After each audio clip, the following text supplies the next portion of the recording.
What's going on, everybody? Welcome to the Alex Cuesta Show.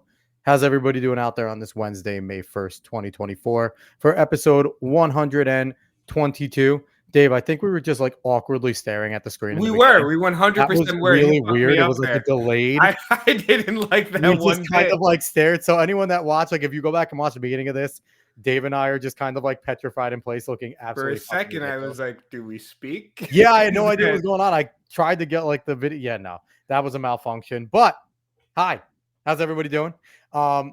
We hope that you are having a great time of it. We are the Alex Cuesta Show. And if you are watching on YouTube, if you are watching on X, where you are watching, thank you so much.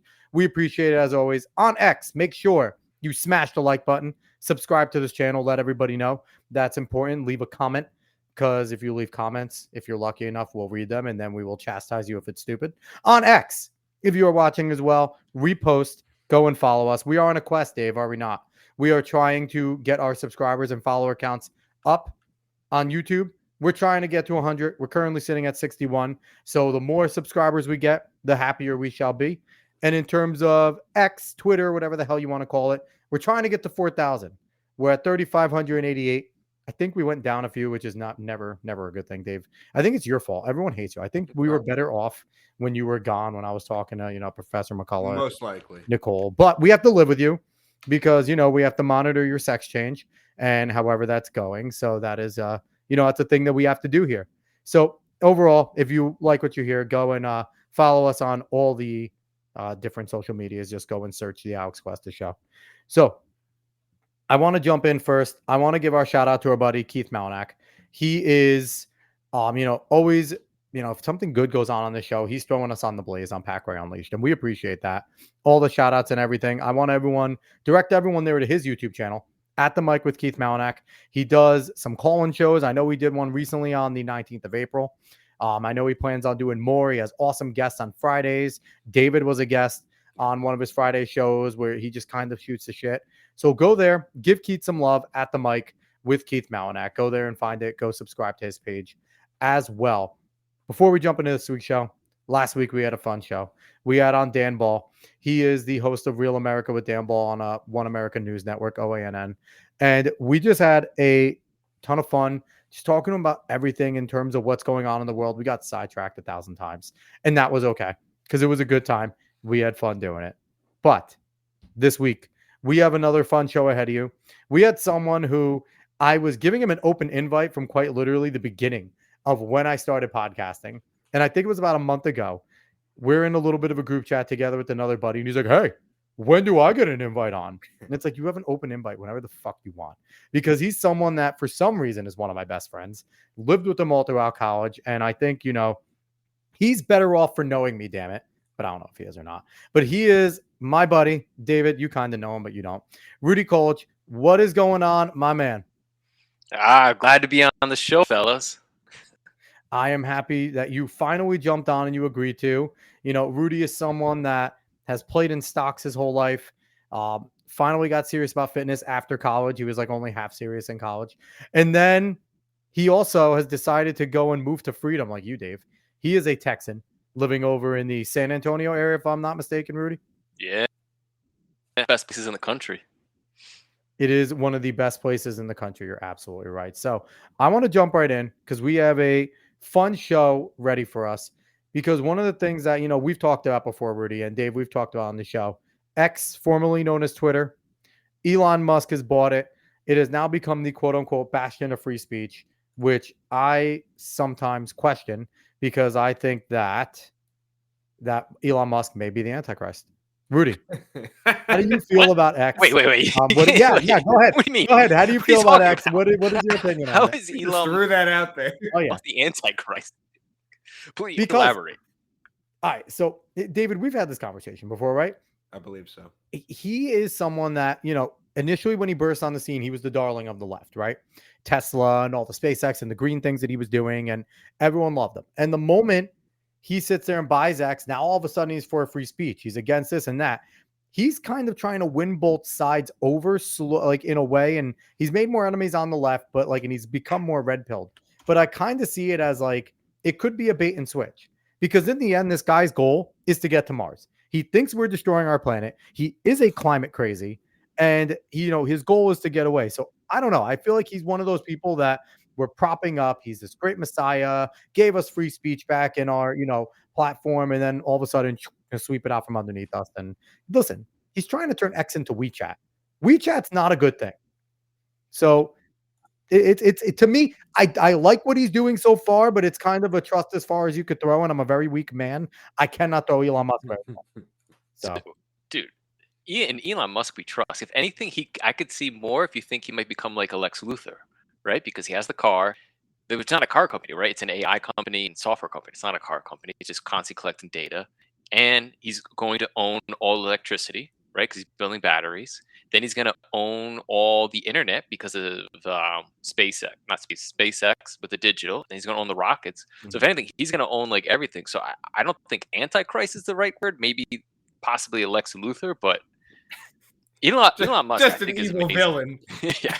the thing is, but the way we are with how we worship people, and we see this especially with the idiots on the right, like it's like someone says one thing that they like, all of a sudden they're like they're the best thing ever. Like we see it with RFK still, where they're just like, hey, he's against the COVID-19 vaccine, but he's called for people that don't believe in his climate things to die, but we love him. Like I don't know, it could be Antichrist-esque. Maybe that's not the right way to put it, but I could see something like that with the way that we worship people now. It's kind of like everyone that we like all of a sudden is 0 to 100 right away. There's no nuance or middle ground with how we handle anything like that. I think Elon Musk will probably go down as the greatest man of our generation for what he's done. Like, just look what he did As with long as he Twitter. doesn't Like, use it against us. it's a possibility, but as of now, he's doing just fantastic things. So look what he did with Twitter. X now, but finally can talk freely again. You're not getting like demonetized for weird things. They're not pushing like weird agendas. If anything, Musk is like saving us. He's pushing the country back to the better place.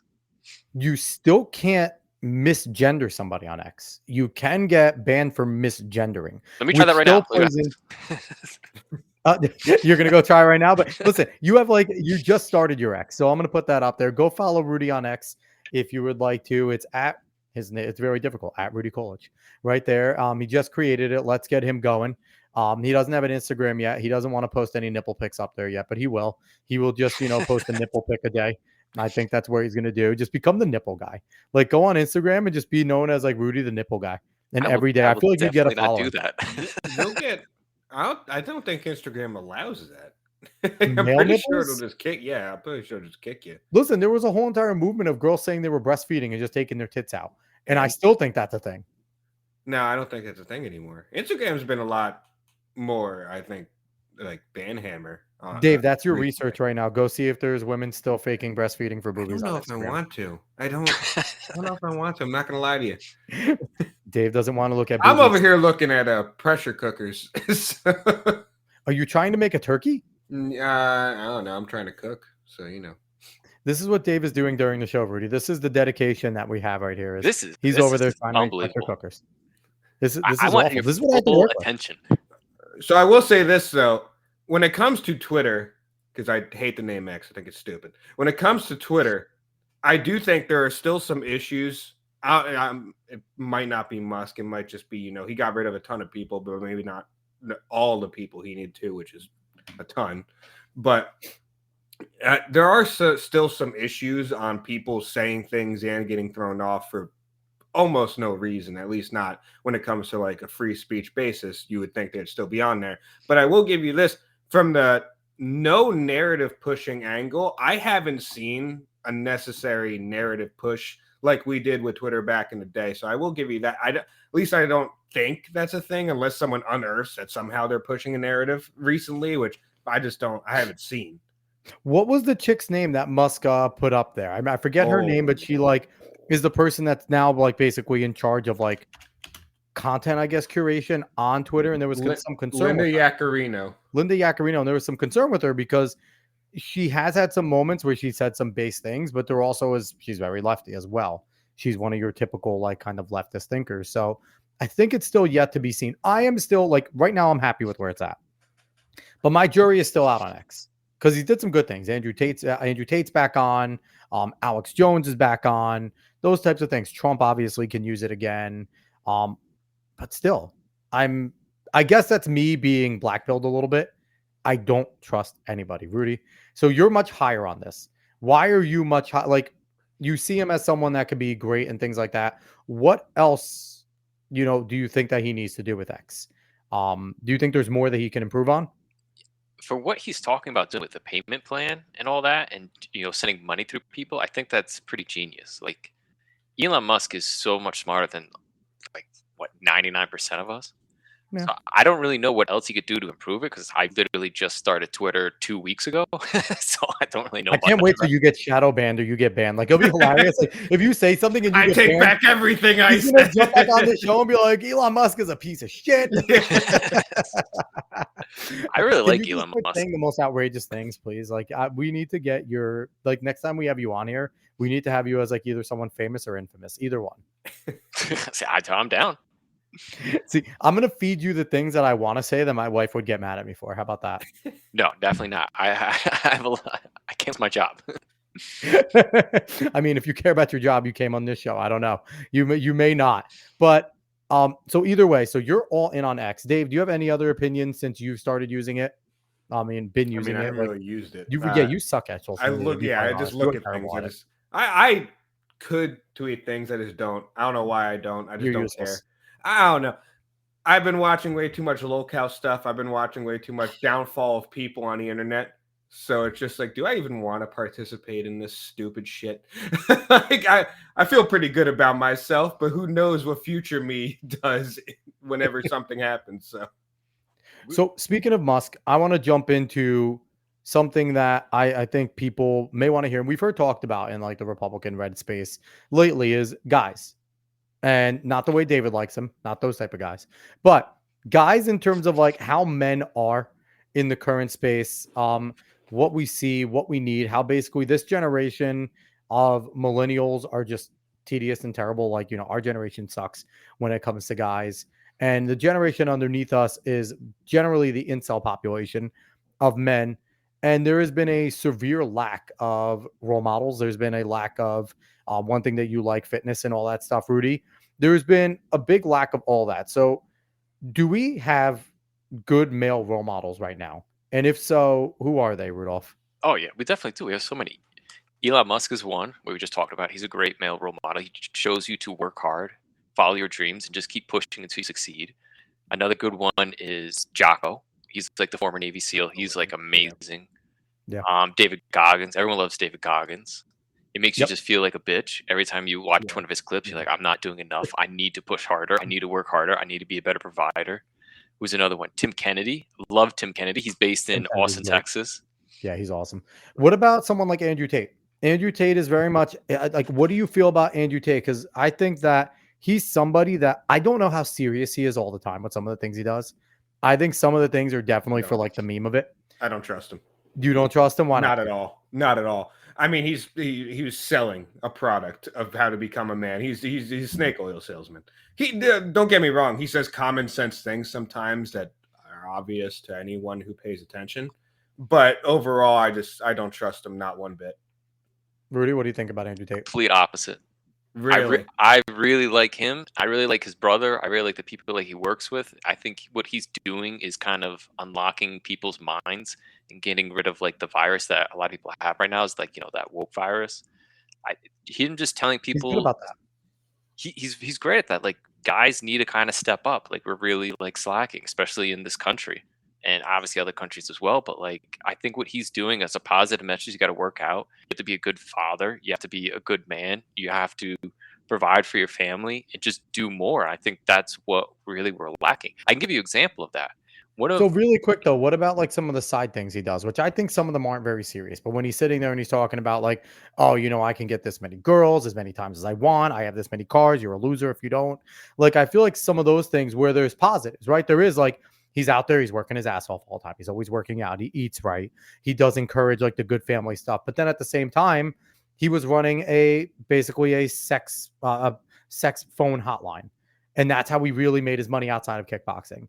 And it's like, I get it. People can change, right? But I don't feel like that's like far enough away from where he was. What was that? About 4 years ago, 3 years ago, that he was running this group of women. And I don't believe the women that were like, oh, he abused us. And I think they're just trying to say that because they were caught being whores and they don't like the fact that they were caught being whores. But I mean, it's hard for me to sit there and look at somebody like that. And he says the right things, but I would take someone like Jordan Peterson, who says very similar things, just in a much more role modelish way, right? So that's where I get with Andrew Tate, and it's like he does say a lot of good things in terms of family and work out and do that, but you could do it without being a dickhead. And I think sometimes he's just a giant dickhead.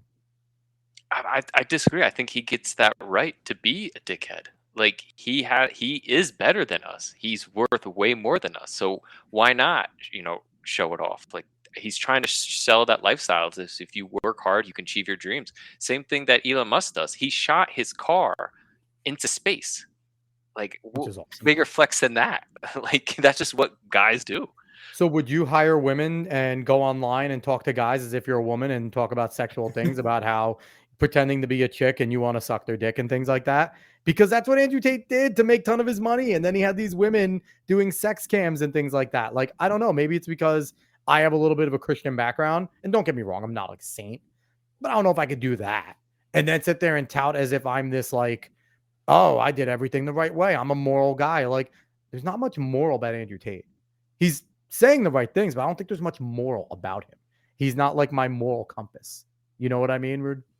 I see what you're saying, but again, I disagree.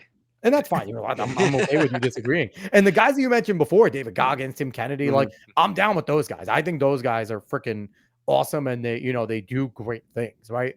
And those are guys I do encourage people to follow, like because they are good guys. They're role models. They're family men. They are 2A advocates. They're based as shit. Like I'm down with all those guys. So, but so continue with Andrew Tate. Sorry, I interrupted you. What are your examples with him? Well, pretty much what I just already said. Like, I feel like what he's doing is so good. Like, he's helping. I don't know. I already mentioned it, but like helping men become like just better dudes. Even though maybe you might agree with how he made some of his money, but the majority of his money was not made in that business. A lot of it is just being like a savant in the business world. I will say this: if he's pulling incels away from hating women and making them work harder and get in shape and get into a relationship, that's fine, because the incels are awful. They suck. They're the worst part of the male community right now. Yeah, And and I hope that he continues to do that. But I'm not going to sit there and like go to like Andrew Tate University, because I'm pretty happy with where I am as a guy. I have a wife. I have 2 kids. I'm working my ass off. I'm doing this. It's like, it's like, so for me, it's like, I guess I don't need that. So maybe it's not something that kind of connects to me. And I do think it's interesting where we are, because I remember growing up and like I would see like self-help books, right? And I'd be like, fucking self-help books, those are stupid. Like I would never think of like even touching them as like a young adult. And now we're hearing all these guys who are inspirational, and we watch their YouTubes and we see their videos. And now everything is a self-help book. Every single goddamn thing is a self-help. We are quite literally all doing self-help in so many ways. Like I read Jordan Peterson's 12 Rules for Life and Beyond Reason, and they're both great. But I'm looking back at them, I'm like, they're self-help books. Yeah. Like that's all they are. And so what do you think about like the self-help generation that we're in right now, Rudy? Like, is it a positive? Is has social media made all of us fucking need self-help? Like, are we all so damaged because of it? I think it's a pro and a con. I think it's oversaturated. You really don't need that many self-help books. Like one really good one is by Marcus Aurelius. That one's pretty much the only one you really need. Like that one's just golden. A lot of the other ones are just like, it's just repeated. You got to like work hard and you don't really need it. And especially now today, I see so many people online posting about like, oh, you got to do this and this, but like they haven't done anything in the real world. Yeah. Like that's why I like an Andrew Tate or an Elon Yep. Musk, because they have the real world examples. Elon Musk, you can see his rockets in space. Like that's someone like you really need to be looking up to. Not like I see like some of these streamers, like and they're kids. They don't know Yeah. what's going on. Yeah. Yeah, and and they just connect and things like that. And I agree with you. I think you need some like real world experience, right? Like you need to work. You need to know what failure is. You need to know what success is. You need to understand these things. And Rudy, you're actually a really good, example with all this because you started up here. I met you when we were at school over here in New York. And we lived together for about 3 years almost, right? While we were in school. And from there, you just decided, you were working, you had a pretty damn good job in the city. You were making decent money. And then you're all of a sudden, you're like, I don't want to be here anymore. And you just left. You went down to, Colombia and you lived in like South America. Eventually you met your future wife there and you just traveled, all across this like Western hemisphere. And I think you're someone who people can look up to, right? Because you kind of went there with lint in your pockets. Like you had some money, but it's not like you had like a ton stored away and you took a chance. And I think that that's something cool. So kind of, I want to jump into your mindset there because I always thought it was pretty damn cool what you did. What made you just sit there and say, because like you were working at a good company, you were in the field that you went to school for, and you were just kind of like, nah, fuck it, I'm out of here. So like, what made you want to do that? And what did your travels teach you about yourself and kind of bringing you to where you are now, where you're all about fitness, you're all about like all the things that you're doing? Okay, so let me break it down. There's a lot of questions. So first, Yeah. like Yeah, the yeah. kind of like why I left finance. So if anyone knows, I was working in the bond market, making pretty good money in New York City, and then eventually I was like, this is pointless because even though I'm making good money, it is not enough to provide for my family. It's not enough to buy a place in New York City. It is pointless. I'm just spinning my wheels. So if I can't win this rat race, why am I even participating?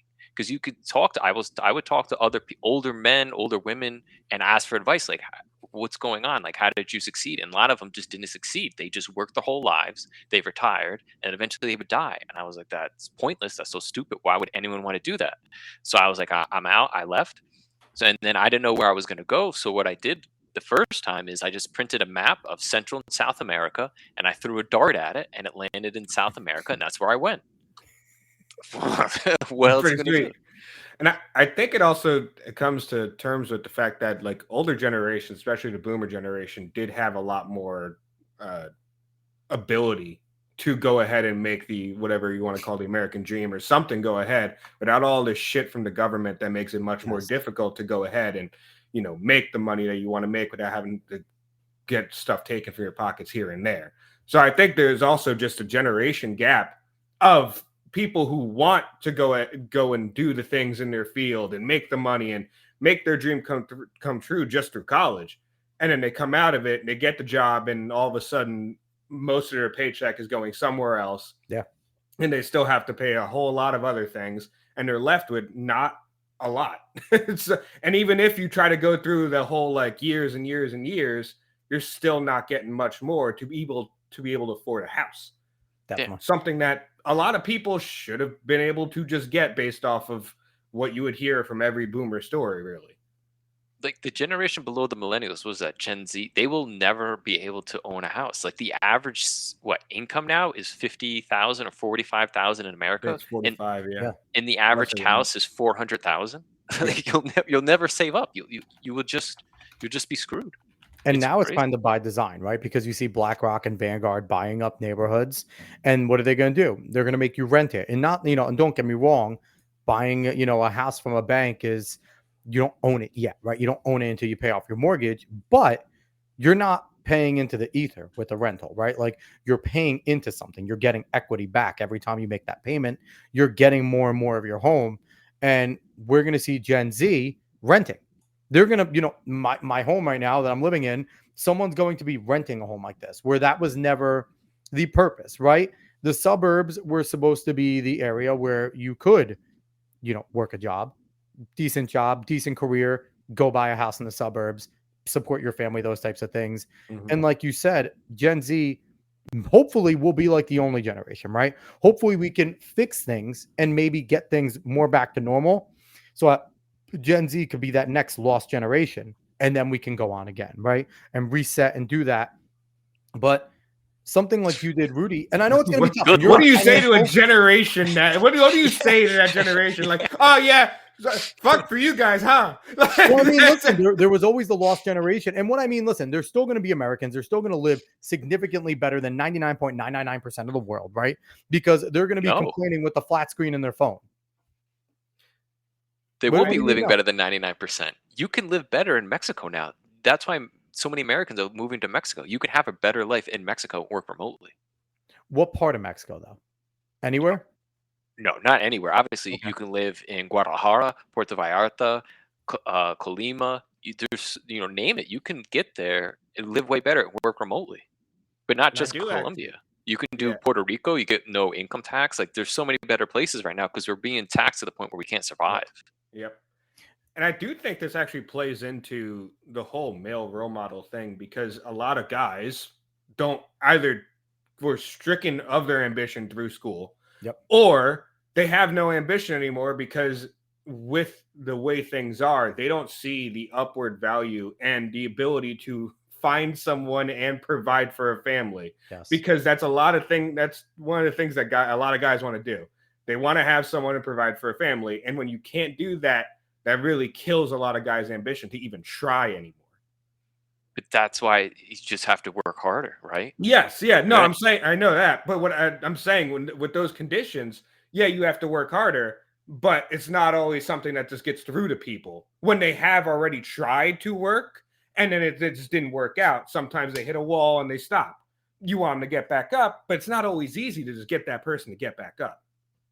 You got to tell that person he's being a pussy. You got to get up. Yes, Like, yes. This is like So, Rudy, we are not changing the system. The system is not Yes. going to change. So, We Rudy, have to change. will people getting away from college and going back into the trades kind of make that mentality a little bit better, though?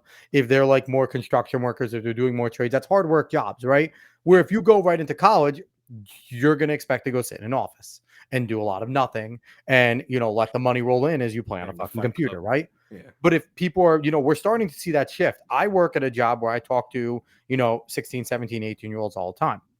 And a lot of them are saying, I got most of them are going, they're still trying to do college, things like that. But there's a good handful that are like, I have no plans on going to college. I'm going to be an electrician. I'm going to be a plumber. And like they want to do those things.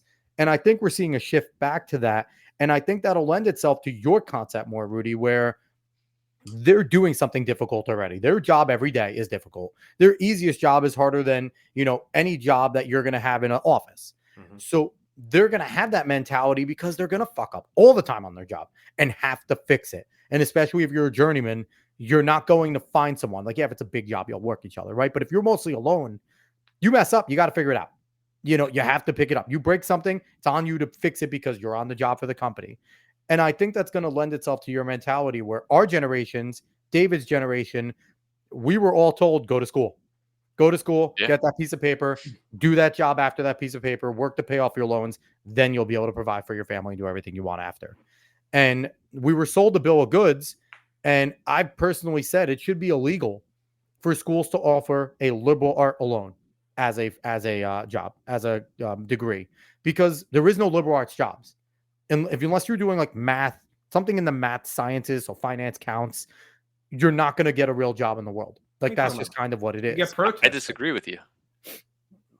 You can't just make it illegal. If you're dumb enough to give a university $100,000 to teach you bullshit, then you don't deserve your money. But you're telling an 18-year-old, what the hell did we know at 18? I knew not to do that, and so did you, and so did David. We did, but at the same time, how many kids that you know are you ready to actually make real life decisions at 18? We're told we are, but in this, especially with the generation we had, we were on our parents' teat for the most part. A lot of our friends were on our parents' teat, and that was a helicopter mom generation more than usual. And it's like, I mean, again, should you make that decision? No. But asking an 18-year-old, who most 18-year-olds are morons, that's why we see the stupid fucking protests going on campuses. And we've seen them in the 60s and all these other times. I get it. We want them to make those decisions. But at the same time, where are their parents too? Real quick. I mean, understandable in some ways. But I think it's not even age factor. I think when you see, because you said go to school, get a job through school, through college, Mhm. You want to make the argument about that, and I don't agree with the illegality part of it. But if you want to make the argument about that, really, I mean, it's a lot of propaganda being pushed into it. So you don't exactly like a lot of people that are not stupid get felled by propaganda pretty easily, honestly, because it's supposed to be able to get into your mind no matter how smart you are, just by playing off of things that you believe in. So it was a ton of propaganda being pushed on people, still being pushed on people in order to get them into college. Now, you could say you shouldn't have fallen for it, which is completely fair to say. I don't think that's wrong to say. But I think that's more of an argument to say, well, some people got fucked out of these things by given this promise of at least a good enough job to be able to pay back your college your loan. But they weren't able to because when they got out, their degree didn't mean squat. Yeah, Rudy, you have anything on that? Yeah, sorry. No, that was good. Like they should have known. Like, and Yeah. if your degree, like when we all graduate from college, you're at 0. You're not at 9. You're competing Yep. against everyone else. Especially, I was in finance. I was competing against everyone after the financial collapse. Why would Yeah. they hire me, a kid with 0 knowledge, for someone else? You just have to work hard. You have to take shit jobs. The best thing now that a kid can do is, if they have a college degree and they can't get a job, is you have to get certified in something. Yep. Like I got certified through like HackerRank, which is good for Python. You have to get certified at Microsoft. So you have to prove to these companies that you can do something. A lot of times, like even Elon Musk, and I keep harping on him, but he even says you don't really need a college degree. You could just get certification. So it proves that you are working harder than the other people who are just going to college just to go. Like that's also a problem too. Go ahead, Rudy. Yeah. And so go ahead.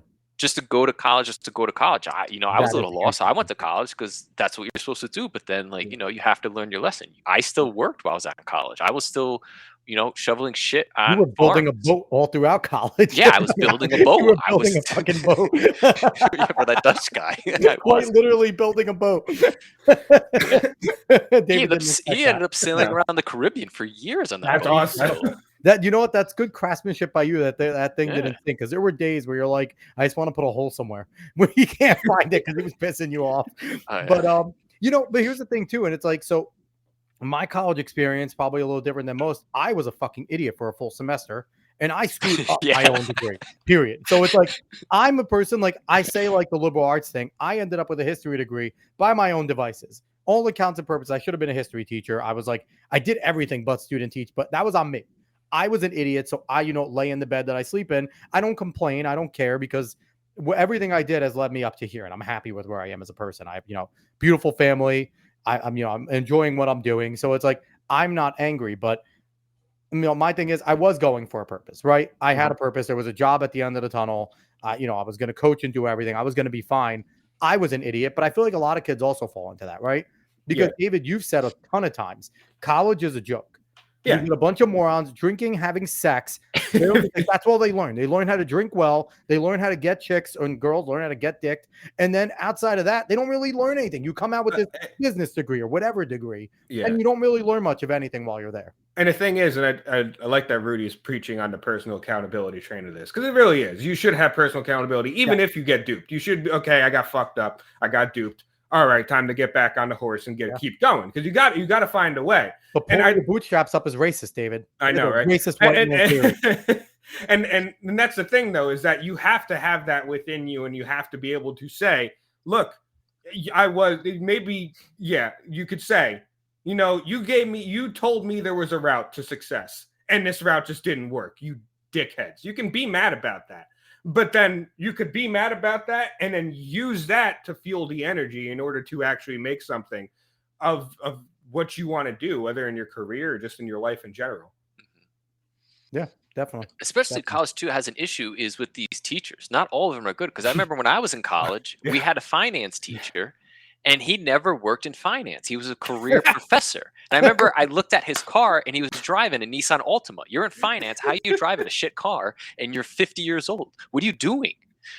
But then we had another teacher who was very good. He was a lawyer, and he was a multimillionaire in New York City. Like him, I want to listen to. He knows what he's talking about.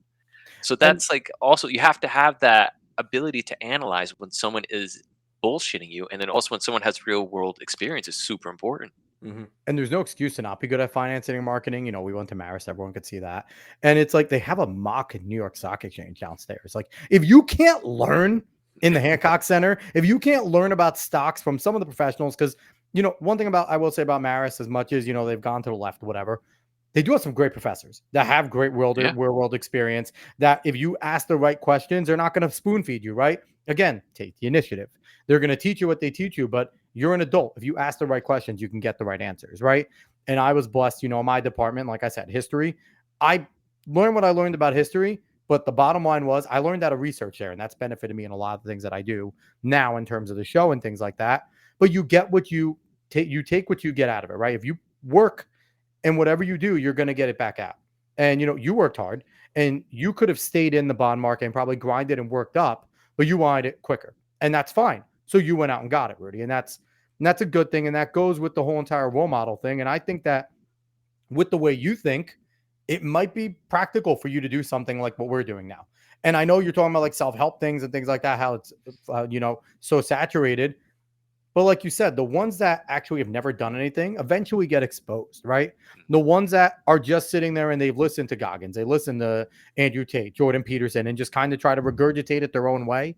When they're asked to be original, they can't. Where someone like you experienced a shit ton in your life, Rudy. You've gone through a lot in your life and you've experienced it. So someone like you is an inspiration to a lot of people, right? And I feel like your story and who you are, and like no one thinks that about themselves, right? You're probably listening to this like, what the fuck do I have to offer? But it's A like, lot. there you go. So you definitely could. So you know, maybe this could be a spring off point. We could have like Colich's corner and let you go and just spout off with like your self-help and manliness. Yeah. If people want to listen, people want help, I'm glad to encourage them to be better and work harder. I Because mean, you never especially know until this, you do it. You got to just start doing it and see who listens. There's always yeah, people. that's very true. Because the thing is, especially today, it's so much harder for this generation, and now it's going to be even harder for the next generation to have better lives than our parents. And the only way to do that is to just suck it up. It's the only way. We ain't changing. The rules ain't changing. They ain't going to stop printing money. No. Like, And the thing is, too, it's like, can it change eventually? But that also takes us, right? And the right people doing the right things. Like, we can work this, we can get this to a more manageable system. But it takes the people to all fit in and grind and do what they do best. It takes the leaders to lead. It takes the people that want to go into politics to do it the right way. It takes the people that want to go into the financial sector to get away from modern monetary theory and stop fucking everything up in the banks. It takes people to sit there and say, hey, the Fed is useless. It is not doing its job like it's supposed to. Let's get rid of it. Let's figure out a better thing. Let's not go CBDCs. It takes a lot of these things, but, you know, it's going to take time. And I think part of the issue, Rudy, is everyone wants instant gratification right now. We live in a generation where, you know, you click on our YouTube thing right now and you're watching us in 2 seconds.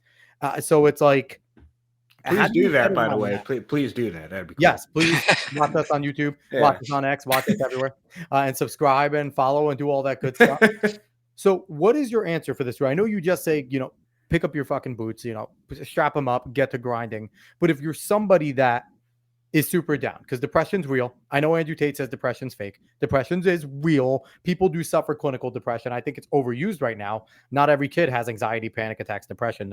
They're going through puberty, and doctors are lying to them to get them on pills forever. But what do you take to the person who's legitimately down and out, who maybe just got really fucked over, cheated on by his significant other, as she got plowed by like 19 guys while he was in basic? Or, you know what I mean? Like, what do you say to that person that is actually down and out? Not just, you know, stop being a bitch, but how can you actually think about maybe inspiring them in something that you've experienced? well, if you're down and out, you're okay. So life, you're on a road and you're driving at 100 miles an hour. Either you fall off, go off the bridge, cry your eyes out, or you just keep fucking pushing until it gets a little better, until the next rest stop or whatever. Like, there's no other choice. And especially, let's say if you lose a loved one, what do they want to see you? Just cry your eyes out like a little bitch? Like, no, they don't want that. They don't want you to just mope around. You have to just push through it. Like, there's nothing else to do. Like, you can obviously take your time and grieve, but then you got to keep going. Like, otherwise you're just a sad sack of shit. Like, I'll give you an example. My roommate Cole, who's dead. Yeah. Why did he die? He died because his girlfriend left him, so he killed himself. So now he's not here. He's nothing. So he just gave up. Like, you just can't do that. There's no that's not a solution. That's just like the coward's way out. And especially if you have children and you do that, that is even worse, because then you're abandoning your family. Like, that's my advice on that, I guess.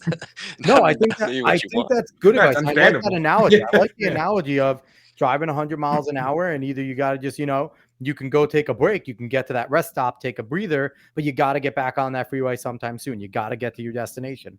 And I think that is a good analogy, right?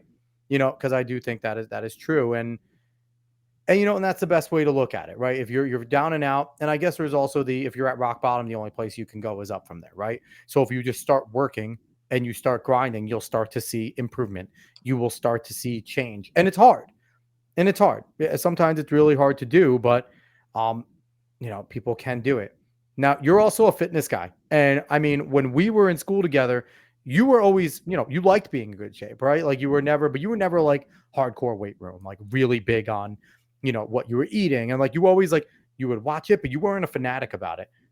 When did you kind of change to be like much more into lifting and like working out, much more into what you eat, much more into like what you're putting into your body? When did that shift, and why? I would say when I was 27, I really got into it, because getting older, you can't just like eat a pizza, drink beer, and then like just recover the next day. Now that we're older, I'm in my 30s. You're drinking? Conservative Dad's Ultra Right Beer, Seth Weathers. What's going on? Switch to this. I'm drinking, I can't see it, mineral water. No, I do. Listen, I do drink a ton of the water, but this is a former guest, Conservative Dads. I make sure I drink his beer, because this is the answer to Bud Light being a bunch of woke bitches. So definitely go by Seth Weathers, Conservative Dad's Ultra Right Beer, but also do everything Rudy's saying as well. I don't like the whole push with Bud Light, how like people are trying to like just take it back, like, oh, they employ Americans. Like, you need to fire everyone in your marketing department. You need to stop that whole agenda and just really do what Bud Light was about in the 90s and the 80s, and that. Which is not going to happen. But they're not American It's company not anymore. going to happen. They were sold to Ambev, I don't know how long ago, but Anheuser-Busch was an American company initially. But when they went to Ambev, now they're just, I don't know what they are, Dutch or something, or there's something over there. But definitely, again, I will give it again, Conservative Dad's Ultra Right. The answer to Bud Light, go give Seth some love. Go on his website, buy some beer. If you like Bud Light, you'll like this as well. It's better than it. Anyway, that is my plug, Seth. I don't get paid anything by, but you're awesome. But overall, so you start at 27. You want to put things in your body. What are the type of things that you do? Excuse me? David, shut up. Want to put better things in your body. Shut up, David. But what are the type of things that you do? What are like the supplements or the vitamins that you take? All right. So I'll give you like a real world example of my day of what I do. So like on average, I wake up at 5 or 5:30, around that time, help the wife get ready. I make her breakfast, and then she goes off to work. And then I will go swimming in the pool here in the winter. Once it turns the spring or the summer and it's warm, I don't swim. Only when it's freezing. And if it's hot out, or warm out in the spring or summer, I'll take a freezing cold shower. That way, like, you're awake, you're ready to go. Then I have my pre-workout, which is amazing, by Thorn. I love that shit. And then I go hit the gym, and then I work out. If I don't have time to work out, like I have too busy, then I make sure I do at minimum 100 push-ups every day and 100 sit-ups. And I do 50 squats, body weight. I also take a shit ton of vitamins. I can name them all, but like there's a lot here I have on the side. What are some of the most important ones? Like, obviously there's always like there's imperative ones you can't do without. And then maybe there's some that have benefits, but if you didn't have them, like maybe it doesn't, like it won't rock the boat that much. What are like your must-have vitamins in your diet? Thorn, multivitamin, AM, take that one. And then they also make a PM one, so you get good sleep so you can recover. I love that one. So it's AM, PM. And then also, I'm all about this lately. It's called vitamin D and K2. It's drops. You take 2 drops once in a while. So you just kind of open it up and pop it right in. I usually do that like 3 times a day. It really wakes you up. Those are the main things. And also recovery. Honey. After I do like an intense workout, I take a spoonful of honey, and I take dark chocolate, no sugar, all natural. Dark chocolate's great. Dark chocolate's good. And and even like if you have like natural chocolate milk too, right? Like good milk, not shit milk, because it's meant to from think what I've dark heard, is it better. does give you back everything. It's like better than Gatorade, better than water.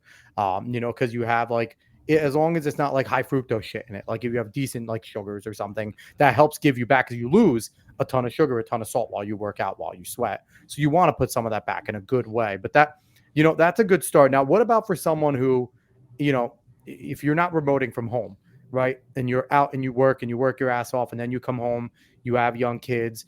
What could be like more of a truncated version like that? Like if someone doesn't have time to go to the gym, every day, 3 times a week, like do you suggest just doing the push-up, sit-up, squat regimen that you do and doing, your, cold shower in the morning, supplements? Like, would that be at least good enough as a start? Yeah, like say definitely take a cold shower in the morning to kind of wake you up. But if I'm on the computer all day, program or doing work, I will just stop and I will just bust out my push-ups, chug a bunch of water, and go right back to work. Like you have no excuse anymore. Because even when I was working in finance in the office, I would stop and do push-ups in the office, and You were people would that look at me. Yes, 100%. People look at me like I'm a crazy person. But like sitting is one of the worst things for your body. Like so, you gotta like move like all the time. It's actually like a super unnatural thing. Like our bodies are not Yeah. meant to be sitting, Mhm. and and the way we sit too, like it's actually not conducive to like good body posture. Yeah, And it that's hurts why, your lower back. yeah, I can attest to that. It hurts your lower back. it does. And the fact that like the way like we sit comfortably is like no lumbar support at all, which is why we all have fucked up lower backs. It's like, all these things. And, like you said, and that's why at the offices, there's so many pushes to have the rising workstations, right? So you can stand up and work for a little while. Cause, for the longest time, human beings were hunter gatherers. You were always on your feet. You were going to get food. You were picking, you were cooking. The only time you sat down is maybe to eat, and then you lay down to sleep. We're meant to be on our feet. We're meant to move around. We're meant to be physical. We're meant to be active. So I think that's a really good thing, Rudy. And I'm happy that, you kind of shared that. And so you like Thorn. Now, what do you like about Thorn? You kind of push them. What's your favorite thing about them? Are they like super all natural? Give us your pitch for Thorn. Thorn, I really like them because they're also providers of the UFC, so they have really high standard testing. So you can actually buy they have the regular version of Are Thorn. they an Then you American have company? yes, and then you can also buy the version above that's like super pure, where they really test it. So even if you're like an athlete, you can still get those. I also really love this company by Gary Beck. He's the one that really helped Dana White. Okay. I also take a bunch of his stuff too. Dave, Like why I are you have smiling about Gary Beck? No, not about Gary Beck. Don't pay attention to me. Keep going, Rudy. Oh, Jesus. what? You don't like the guy? What's No, wrong no, with no. him? It's nothing about him. It's about a text I got. You don't have to worry about Oh, it. okay. Yeah. Share it. No, David, share it. No. Share the text, David. No, because it's stupid. It's gonna ruin the train. Go ahead. Go ahead, Rudy. Rudy. Sorry. I'll say it. I'll say at the end of I the was show. trying to ruin End of the everything. show when we have more time. Fine. Go ahead, Rudy. I also like these two that are from his company, the 10X. These are like his focus pills, not pills, the vitamins. So they're really good too. Like there's so much good products out there if you just do research. And also what's good for my body might be shit for your body. So like you also gotta kind of experiment and see what really works for you. I also love mushrooms. So I do take lion's mane. I love lion's mane for your brain and then also for your tummy microbiome. Now, I what love about those. Alpha Brain? I know Joe Rogan pushes Alpha Brain. Have you ever tried that? What is your opinion on it? I tried that and it made me super nauseous. I couldn't handle it. I heard it doesn't work for everyone. I heard some people it works with and some people it doesn't. It's like every other supplement, right? Some supplements work great for people, and because everyone's different, we have our own, body chemistry. Now, on your X, are you open to DMs if people have questions about fitness, about vitamins, about these types of things? Would you be willing to talk to them on DMs? Yeah. Anyone, if anyone's serious though, I don't want to help anyone who's like, oh yeah, I'm curious, and they don't follow through. If you seriously want advice or help, I will take my time and help you. But you have to make the commitment. It's especially too when I would reach out to mentors, and I would tell them, I need your advice, and what you say, I will do it. Because otherwise you're just wasting my time and their time. Yeah. Now, what about dick pics? Are you all about dick pics? Do you want those in the DMs as well? Absolutely not. I don't want that question. Definitely send that to Rudy. Rudy's all about them dick pics. Jeez. What was that website that we used to go on that we used to have put in the phone numbers and it would send people a ton of dick pics? I have no idea what you're talking about. Oh, there was a website that we used to do that. I forget what it is, but it was That's a all funny you, website. That No, is it not was me. I don't know no, what no, you're no. talking This is about. college. No, I don't want to hear college. that, Rudy. Rudy's sitting there. And no, but you would put someone else's phone and it would just destroy their phone. And it was amazing. And definitely don't do that, kids. Don't do that. That is bad. That is bad for you. Anyway, I want to move on. I'm happy, that fitness journey, and I'm going to be taking your advice. I already asked you because I'm becoming a fat fucking slob. So I need to start doing something to really jumpstart my life again and get back going. But speaking of jumpstarting, the direction of this country, Rudy, you're back in the States for a long time. You were in South America, living, and then you eventually decided to come back to the States with your lovely wife, and you're in the great free semi kind of purplish now state of Texas. Where do you feel is going on right now in the country? We have the protests all around basically New York, mostly New York campuses, but now getting around the country with the war that really has nothing to fucking do with us between the Palestinians and Israel. But on top of that, we've also had, just a lot of things going on with Trump and the election and all the cases that he's catching. So, what do you feel the direction of the country is right now? Where are we going? And kind of, give me the rundown of what you're feeling. Let's be honest, it's going in the wrong direction. No one thinks it's going rightly. If you look what year it is now, 2024, if you look back, do you think we were in a better place in 2016 or are we worse off? Everyone agrees we're worse off. The inflation's out of control, food prices, all prices all over are too much. People are struggling to live. There's rampant crime. There's homeless all over the place. No one with a sane mind would think America is heading in the right direction. Now, do you sympathize with the people that are like, I know it's not going great, but I hate Trump that much that I won't vote for him because I think he's fucking evil and he's going to be a dictator and things like that? What is your message to those people? Well, let's be honest. How was the country under Trump and then how was the country under Biden? If you don't like Trump, I get that. But don't vote for Biden either. Well, then I can't tell you what to do with your vote. It's your vote. You get your own. Oh, I can. Don't fucking vote. I don't care. Listen, voting's not a right. Voting's a privilege. If you're too stupid, please don't vote. You Period. could vote for what's the other guy? Kennedy. I like Kennedy's not bad. If I you think don't really, awful. he's better than Biden. Biden's too stupid to be a dictator. Kennedy would want to be. On the climate shit, he would absolutely force people to do his psycho climate shit. I don't like Robert Kennedy at all. Okay. But without going too far in, you were fairly left leaning for most of the time that I've known you. You were definitely more centrist left. You weren't a crazy. I always joke around, tell you you're a commie and everything like that. But you were certainly more left of center when it came to your beliefs, your philosophies for a long time. When did the switch go where now I don't think you're necessarily right of center. I think the left has just gone so fucking far that you're now considered on the right. So when did the kind of shift go with you where it's like, man, I might not be on the right, but I sure as hell can't vote with those people anymore? It's how do I phrase this without being rude? You could be rude. The goal, they moved the goalpost. I was over here and they just moved it and I'm still over here. I didn't really never change my mind about most things. Like I believe in freedom of speech. I believe, everyone, if they work hard, they should have the right to whatever they want to do, as long as it doesn't hurt someone else.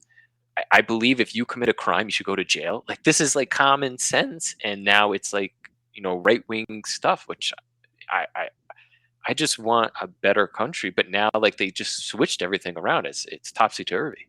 And it's funny because these were the basic tenets that the right and the left agreed on, right? The right and left kind of agreed on those things. And where we kind of differed were the social things, the safety nets and all those types of things. That's where the divide always used to be. How much of a safety net should we provide? How much should go to defense? Some of the constitutional things that we would debate. But it was never to the point where now we're quite literally arguing those common sense things that you said. Like, it's not work hard and you'll get far. It's, well, complain enough and I deserve it because I'm a minority. Or, and it's like, we're seeing such a shift that went on. And now, so am I correct? You can correct me if I'm wrong. Were you a Bernie Sanders supporter when he was running? I preferred him more than Biden. Let's say that. And what about Trump if he would have gotten in there against Trump? Because you were not the biggest fan of Trump initially. No, I was not. I'm still not the biggest fan of Trump, but I will vote for him over Biden. Absolutely. It's the lesser of two evils at this point. What else are we going to do? And that's the thing. I'm done with that phrase. I don't even see Trump as an evil.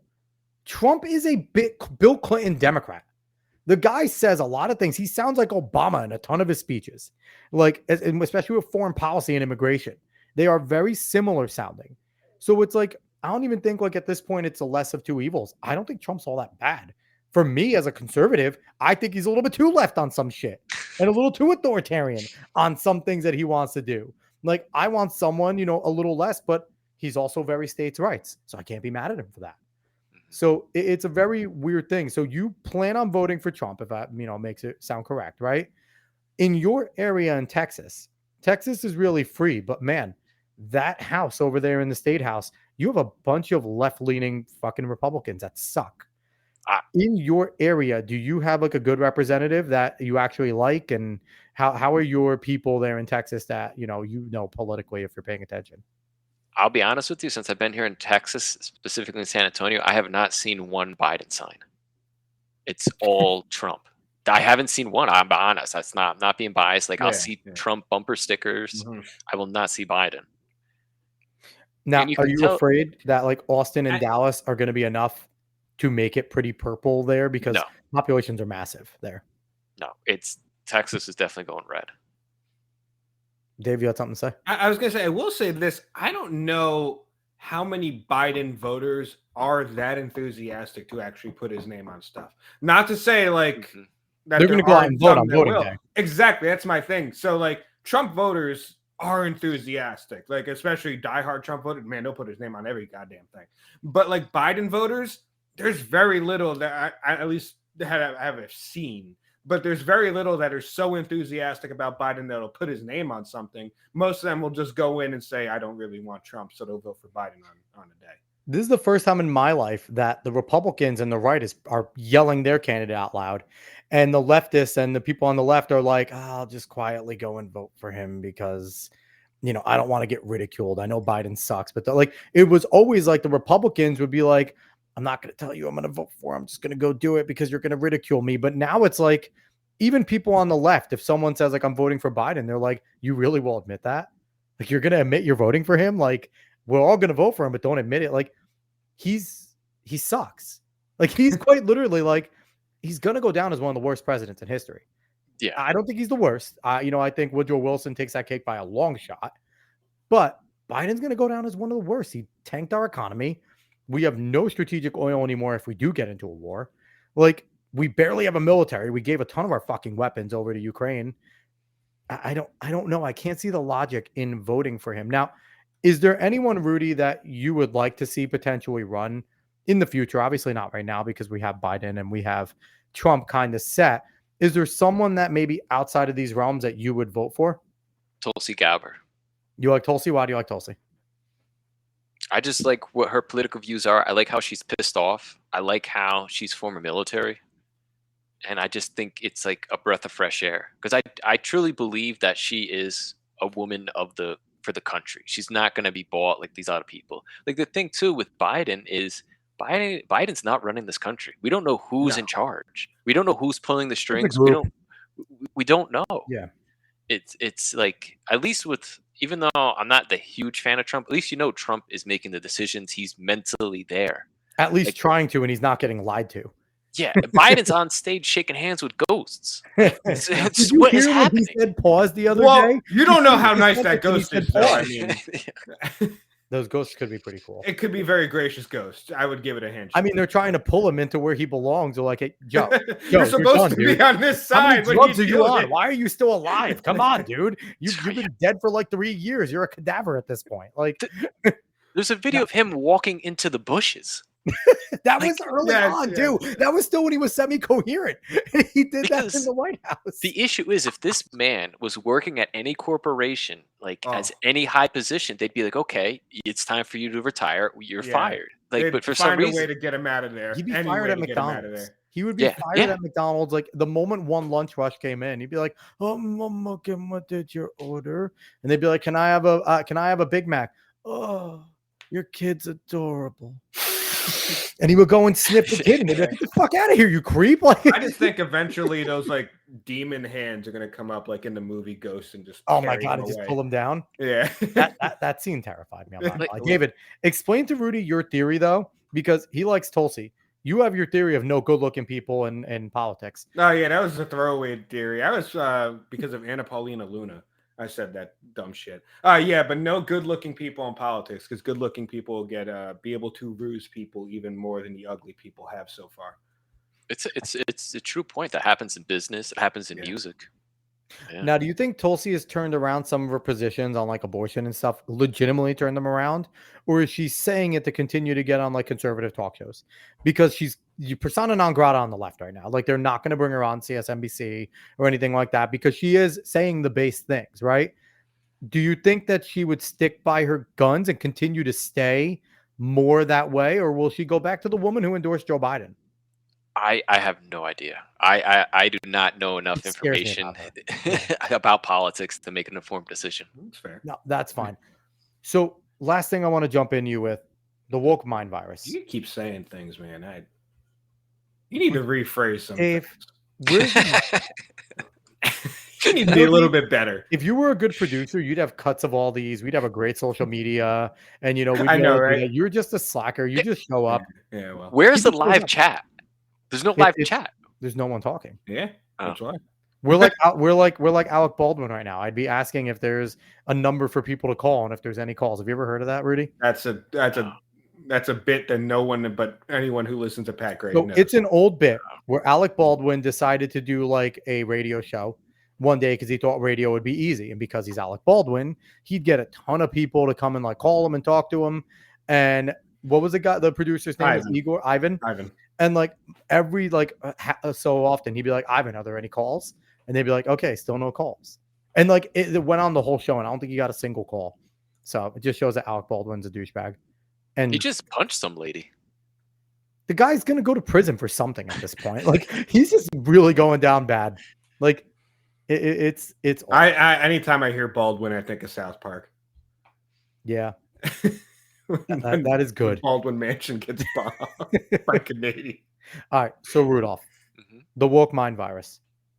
You were in the business world probably when it like kind of started, right? When like people were starting to get touchy about shit is when, when we were like out of college, like it was slowly starting at that point. It wasn't as heavy with like critical race theory and DEI, but they were certainly pushing more political correctness in terms of dealing with people then. When did you see it kind of take root? And also, what was it like kind of watching it fully take root from afar? Because when DEI, CRT, all this stuff really went down and really started to take hold, you were in South America. So what was that like being from the outside looking in? And what do you think really caused it? Well, we know what caused it. It was because of Occupy Wall Street. It's because the people were getting together and they were attacking the ruling class. They were demanding higher taxes for the rich, better economy, right? Stop printing money. So what did the ruling class do? They went to all the media outlets and they put in this gender identity bullshit. If you can clearly look when Occupy Wall Street hit, and then when the gender identity started hitting and trending on Wall Street Journal, New York Times, it's actually the same time to change the direction of the narrative. And now instead of us fighting the ruling class, we fight amongst each other. And obviously it's a great chess move. Like checkmate, they did it. That was great. But your other question, when I left, it was really sad when I came back because I was like, this country is not the country I came back to. It like really changed. And I was only gone for 3-4 years. And I was like, what happened? Yeah. Like, I just remember coming back, there's trash everywhere. There's so much more homeless. I was like, I wasn't gone for a decade. Like, No. everyone just lost their mind. And it's interesting you say that because too, it's like, it's well known that at the beginning of Occupy, it was a blend, right? It was a smorgasbord. It was people on the right, people on the left, and people that were just tired of, the big corporations, the big banks, just kind of making all decisions, spending, like you said, all the money being spent, all the dollars being printed, all the loopholes for the rich. And it was people on both sides that were just like, this is fucking stupid. And then you had your operatives coming, and it's the same people that are Antifa now, but they were the black bloc then. They were the ones that came in too and started creating these hierarchies. And I feel like that has to be in tandem, right? Because we know a lot of these activists right now are paid. A lot of these protesters are paid. And I feel like it's the same people paying them that were then paying them to like create the same exact thing as the media saying it. It's now happening amongst the protests. So the protesters are all, they're getting split into hierarchies of gender, of race, and things like that. And, it was even then, if you were white and you were a male, you spoke last at these things at some point during Occupy. So I find it kind of interesting that, like, all at one point, it all came together and boom, it exploded. And it's in academia, it's in our schools, it's in all of our businesses, it's everywhere we look now. And oh, Dave, did you just fucking see this? Hold on. Rudy, you'll be interested in this too. The MCU, Marvel, and Disney just Well, I don't trust that. I need to see more of it. I need to see if Marvel actually announces it. I saw you DM me that on Twitter. So but I don't want to fucking go on about it if it's not true. So I'll tentatively say, what was it? Small screens or silver? Yeah, I think it was small screens. Something It's a like small group on Twitter and on Facebook. Claims that Marvel announced that their next stage of MCU, their like revamp of the MCU, is going to be basically all female superhero based. And well, X-Men. It was an X-Men. It was Max, but that was their MCU. It was going to be basically all the female superheroes. And this would fucking change from the last phase. Nothing would fucking change. You would think Bob Iger learned with the MCU. No, they don't learn shit. So I tentatively agree with the Occupy thing because that did happen. There was a bunch of people that a whole different spectrum got together, and then agitators came in. But I think we're kind of going a little bit too far over the fact that there were just tons of people that already wanted this shit in motion way before Occupy Wall Street, in schools, in academia, and in a lot of these fields where it might not have gotten to a lot of normal people in the first place, but it got to a lot of people in power in the first place. So because it came from these intellectuals over to people, and it got them into these feelings of basically being a fucking commie. Because let's be honest, a lot of this shit is just it's just communism with extra steps, or just a different way of thinking about oppressor versus oppressed. It's all boils down to that. So I 100% I could see people, like especially those with big pockets, saying, okay, we can't have this. So we're going to need to have people try to go in and splinter this shit.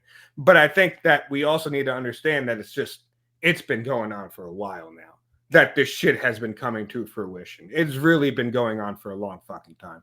Yeah, if you heard on this show, we've talked about Herbert Marcuse and Paulo Freire and things like that. And Marcuse with his academic papers about repressive tolerance, that's been going around since the 60s, Freire getting into school in the 70s. I mean, it makes sense. It makes sense, Dave, what you're saying, that it was kind of fermenting, and that might have been just kind of the like, okay, push button, go moment. We're unleashing it. So overall, that's absolutely true. And also, Rudy, thanks for coming on. This was lots of fun. Guys, it was great to be on. It was awesome. So once again, he's, one of my best friends, Rudy Colich, Esquire. No, I'm kidding. He's not Esquire. He went around college telling everyone Esquire was him. But no, Rudy Colich, he's, to trade stocks. He's a fitness guy, and he is a former New Yorker, Colombian, now Texan, and settled down there. And overall, an awesome dude. Definitely go on his X and go follow him at Rudy Colich. And there's a puppy in the back. Hello, puppy. But, that's okay. We're dog friendly. But go follow him at Rudy Colich. It's up there on the screen. You could see it. And go on X. And if you have any questions about fitness stuff, you have any questions about supplements or things like that, he's an open guy. If you can't tell though, he's doesn't have much empathy. He will be very straight with you and tell you to stop being a bitch. And some people need that. Yeah. Some people absolutely need that. So definitely go on there. And if you like what you heard here, give us a follow everywhere at the Alex Cuesta Show. If you're on YouTube watching, X watching, smash the like button, subscribe, follow, repost, retweet, whatever the fuck you want to call it. And we'll be back next week as always with another fantastic show. Everybody, thanks. Bye.